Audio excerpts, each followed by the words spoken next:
Bonjour et bienvenue dans votre émission Libre Expression avec votre Madame, Messieurs, bonjour, bonsoir, bon début du mois d'octobre à tous et à tous, vous nous suivez de partout dans le monde entier. Bienvenue dans votre chaîne Expression V6 Télévision avec votre humble serviteur, Tonton Armand Mbile. Comment le Letia Kohinda a la partie politique, tout le monde a agir pour le changement, qui est prêt pour l'élection 2023. Makambo Koleka, na Munagana, Makambo Koleka, na Mboka na Miso, insécurité, suivi social à peuple congolais, moi les lots, balobeli en président Yannick Oussa Oyo à Lobel Makambo Tali, Mboka na Miso, moi les lots, alors restez scotché branché dans votre chaîne, vous ne serez jamais déçu parce que abonnez-vous massivement et dans votre chaîne, dans votre humble serviteur, Tonton Armand Milay. Je ne vais pas beaucoup parler. Je vais plus nous donner aujourd'hui l'opportunité d'échanger, de discuter pour qu'on voie dans quelle mesure ensemble ces logiciels peut être monté ensemble jusque-là. On est ensemble? J'ai l'impression que les histoires en question sont loin. C'est comme si on s'entend de loin. C'est où le bac? Ils ont mis ça dehors. D'accord? Alors quand je dis nous sommes les challengers, nous là c'est qui? Nous, c'est le parti politique et la plateforme politique Agir pour le changement. D'accord? Alors, déjà, il faut comprendre quelle est notre vision à nous en tant que mouvement ou plateforme, quelle est notre vision, comment s'oriente ou s'aligne notre combat et quels sont les objectifs à moyen terme que nous comptons atteindre. D'accord? 3 éléments. Notre vision, deuxième élément, notre combat, troisième élément, les objectifs à moyen terme à atteindre. Est-ce qu'on est d'accord? De cette manière-là, on va évoluer. Alors, notre vision, toute simple, je veux qu'on retienne, je vais dire des mots simples. La vision de ce mouvement, c'est être en mesure, d'accord, d'apporter la réelle émergence dans ce pays. Donc, ce que nous voulons, tel que nous sommes rencontrés aujourd'hui, chacun a laissé son programme pour qu'on se rencontre dans le cadre de ce partage, c'est parce que nous voulons apporter la réelle émergence au pays. Nous avons fait une réflexion simple en tant que mouvement et nous nous sommes rendus compte qu'au Congo, il y a jusqu'à ce jour, le pays a connu 3 révolutions jusque-là. 3 grandes révolutions politiques. D'accord? La première révolution politique, c'était la révolution pour les indépendances. Ça veut dire la révolution de l'élite congolaise qui nous avait occasionné ou apporté l'indépendance. D'accord? Et cette première révolution avait comme pionnier Patrice Emery Lumumba et tous ses compagnons que vous connaissez. Alors ça, c'était la première révolution, ça veut dire le premier combat politique de la République. Le deuxième combat de la République, le deuxième combat politique de la République, c'était le combat de l'identité, d'accord? De l'identité autochtone et de la souveraineté des territoires. Parce qu'on venait de sortir de la colonisation, on venait de sortir de l'asservissement et tout ce que vous voulez. Donc, après l'indépendance, le deuxième combat, ou sinon la deuxième révolution, c'était la révolution de l'identité nationale et de la souveraineté des territoires. Et ce combat-là, ou cette révolution-là, avait comme pionnier Joseph Désiré Mobutu Sese Seko, même si on ne le dit pas souvent, et malheureusement, c'est plus son côté, je vais dire, parti unique qui intéresse, mais derrière ces côtés parti unique, Mobutu, c'était le pionnier qui a mené la révolution de l'identité nationale et de la souveraineté des territoires. C'est Mobutu qui a donné le goût à la culture autochtone, la force à la souveraineté des territoires. Depuis son règne, vous n'allez jamais entendre parler d'une violation des territoires quelque part, ou des frontières, ou tout ce que vous voulez. D'accord? et aussi de l'identité nationale. On était fiers d'être Congolais, Zaïrois à l'époque. Ça, c'était la deuxième révolution politique de la République. D'accord? Après cette deuxième révolution, il y a eu une troisième révolution. C'était la révolution de la démocratie. La révolution démocratique. Et cette révolution de la démocratie avait deux pionniers, ou sinon deux piliers. Il y avait, dans l'entretemps, Étienne Tshisekedi Wamulumba, qui était un pionnier pacifique. Et puis de l'autre côté, il y avait un autre pionnier, Laurent Désiré Kabila, qui lui était un acteur armé. Mais les deux avaient un même combat. Qu'est-ce qu'ils voulaient? Les élections, la démocratie, le pluralisme. On est d'accord? C'est-à-dire que dans le premier combat, on voulait l'indépendance. Dans le deuxième combat, on voulait l'identité nationale et la souveraineté des frontières. Dans le troisième combat, on voulait les élections et la démocratie. Jusqu'à là, on est ensemble. C'était ça le troisième combat. Et les pionniers de ce troisième combat, je vous ai cité deux personnes. Donc, Laurent Désiré Kabila pour la branche armée et Étienne Tshisekedi Wamulumba pour la branche non armée. Après, ils avaient des collaborateurs et tout ça, et leurs héritiers et tout ce que vous connaissez. Et ça s'est limité là.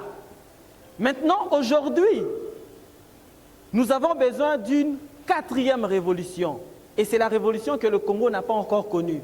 Ça s'appelle la révolution de la réelle émergence. Est-ce qu'on peut répéter avec moi, réelle émergence? Très bien. C'est-à-dire qu'aujourd'hui, on a déjà voté 3 fois. Vous vous rappelez? En 2006, en 2011 et en 2018. Ça veut dire que le combat de Tshisekedi et de Laurent Désiré Kabila a atteint son succès. Leur souci, c'était qu'on vote, non? Donc, on a commencé à voter et on a déjà fait ça 3 fois. Ça veut dire qu'il n'y a plus de problème pour Tshisekedi, plus de problème pour Mouzé Kabila. OK? Aujourd'hui, nous sommes fiers de l'identité nationale, même si la souveraineté pose problème. Ça veut dire le combat des Mobutu, il y a encore des efforts à faire. OK? Par contre, pour le combat des Lumumba, nous sommes indépendants jusqu'à aujourd'hui. OK? Maintenant, nous, c'est là où ça devient intéressant.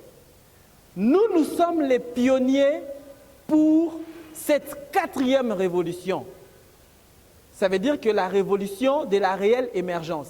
Les pionniers de cette révolution, c'est nous, le mouvement Agir pour le changement. D'accord?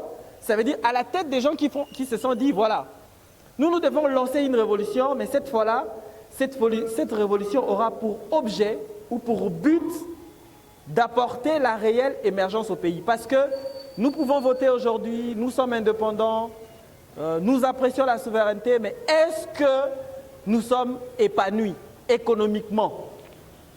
C'est ça la réelle émergence. Est-ce qu'on se déplace correctement comme les gens devraient se déplacer au XXIe siècle, en 2023 ou 2022 aujourd'hui? Est-ce qu'on se déplace correctement? Est-ce qu'on s'habille correctement? Est-ce qu'on dort correctement? Est-ce qu'on étudie correctement? Est-ce qu'on prend le soin correctement comme il se devait aujourd'hui en 2022? Ça veut dire au XXIe siècle. La réponse sera non, non, non à toutes les questions que je viens de poser. Parce que simplement, la révolution de l'émergence n'est pas encore au rendez-vous. Et donc ça, c'est notre combat. C'est ça notre vision.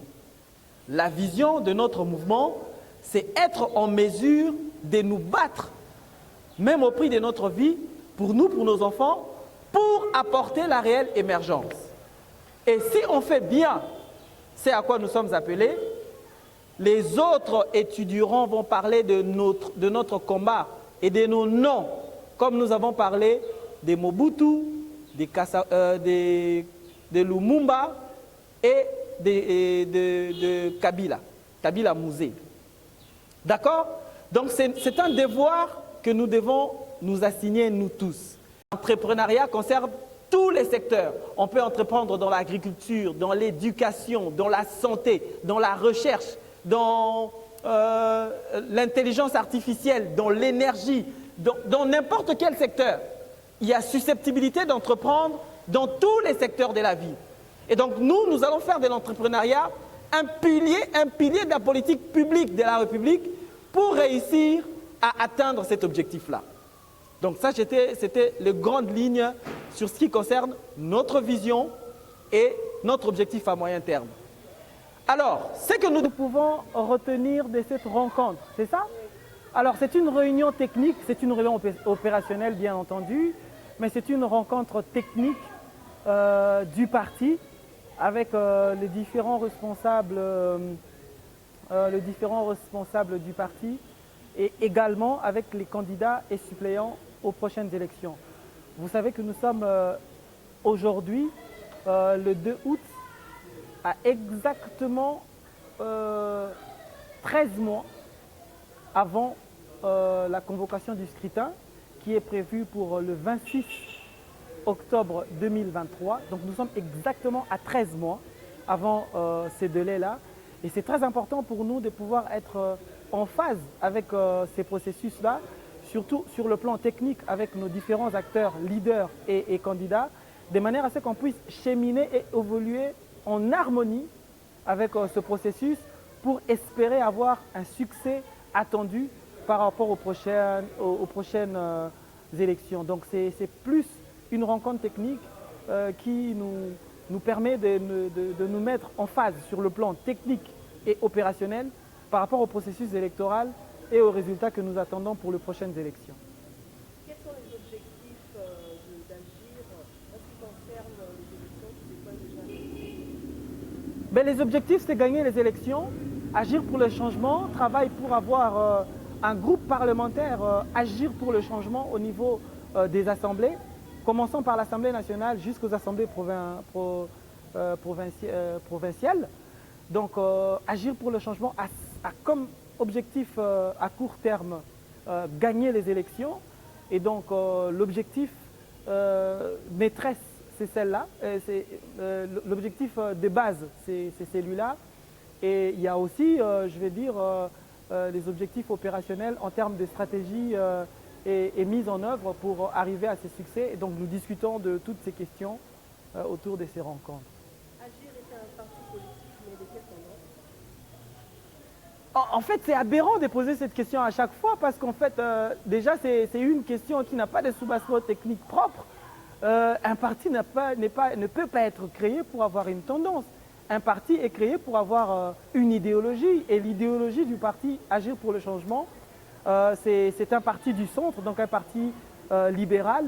Et le socle, le socle de son action, c'est le libéralisme nationaliste. Donc, dire tendance parce que ça n'existe pas la tendance en politique. Il existe la majorité et l'opposition. Et la majorité et l'opposition, ce sont des groupes ou des forces parlementaires qui peuvent se réclamer de cela. Agir est une force de la nouvelle génération. Nous sommes la fer de lance de la nouvelle génération. Mais ce n'est pas une force parlementaire parce que nous n'avons pas de députés en exercice. Donc, du fait que nous n'avons pas une présence parlementaire, c'est une aberration de parler d'une tendance. C'est juste des mauvaises pratiques que d'ailleurs nous combattons et que nous n'admettons pas, même à vous, aux journalistes, de reprendre cela.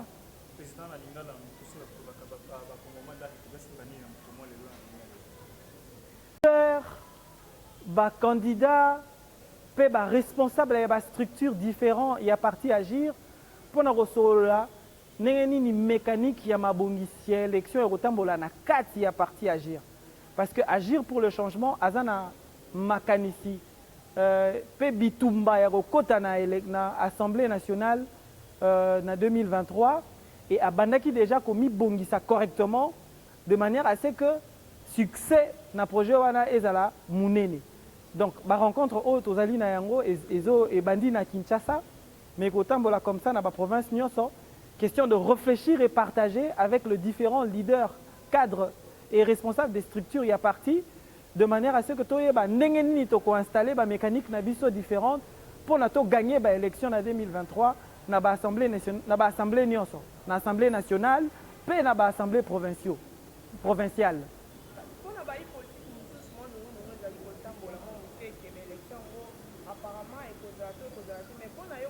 pour rassurer na parti na l'autre de l'élection de la mais tant que vous lancez na bandeko oh bazali na politique mususu bazali quand même na codifier par rapport ya ba élection biso tozo rassurer te parce que toza sénité mais toyebi que convocation ya ba élection il faut ça là-bas le 26 octobre 2023 c'est-à-dire que tozo ça la confiance na institution président de la République pour na retenir promesse wana soki makambo esalami ndenge mosusu par exemple parce que biso tozali déterminé ya koleka na maponomi c'est-à-dire que agir pour le changement akozala na comportement moko adapté pour na réclamer pe ko exiger tenue ya ba élection wana na délai déjà que par rapport ya ba activité oyo bokomona tokomi rappel ya go ya 365 jours avant convocation ya scrutin article 73 il y a constitution et ezoloba que CENI a une obligation, je répète,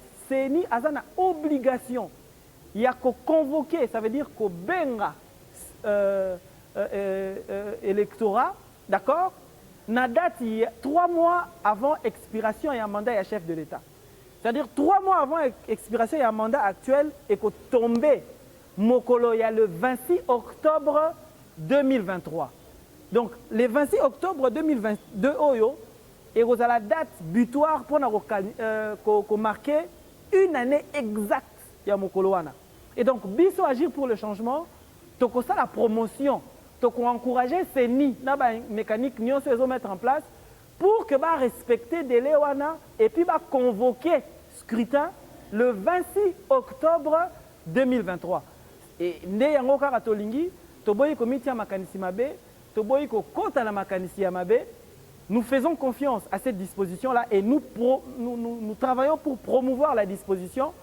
Soko Seni, par exemple, à Romekaro décevoir Bisso, alors Bisso Tokozaba disposition à Bisso de manière efficace pour nous exiger et à respecter des Léwana.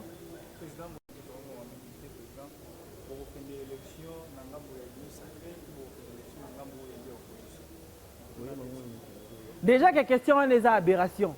Union mais nous répondre. Majorité na opposition, ezali majorité na opposition sortante. Mais yo kabisot. Majorité na opposition sortante. Déjà au lobby ezali sortante. Na majorité na opposition wana oromona tango ba relancer électorat ba ko se reconfigurer pour na robimisa nani ya rokene na nani na élection. Oui. Ah soki to Oligno Tunabiso, partenaire, candidat président de la République qui agit au Gozalanani. Bino agir. Oui. Vous avez la possibilité de postuler dans tous les niveaux. Pour la présidentielle, voilà la possibilité. Vous avez le président en place, vous avez contre le président en place. Président en place, ça s'allie sortant et motozolo. Voilà. Ça veut dire que question est ali, candidat nini to soutenir na élection présidentielle. Il y a une question. Nous te décider. Merci.